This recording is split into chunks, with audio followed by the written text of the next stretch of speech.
انسان ته چې کله موږ نعمت ورکوو نو هغه له حق نه مخ اړوي او له شکر کولو څخه په ډډه کیږي او کله چې کوم آفت ورته ورسیږي نو بیا په اوږدو دعاو باندې لاس پورې کوي.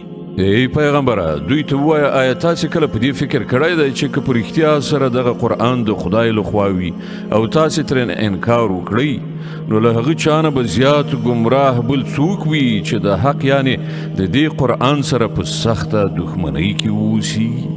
ډېر ژر به موږ دوی ته خپلې نښانې په آفاقو کې هم وښیو او د دوی په خپلو نفسونو کې هم، تر دې پورې چې دوی ته دا خبره څرګنده شي چې دغه قرآن په رښتیا سره برحق دی.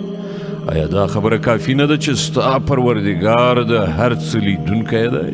خبردار اوسئ، دوی د خپل پروردګار سره په لیدنې کې شک لري. واورئ هغه په هر څه چاپیر دی.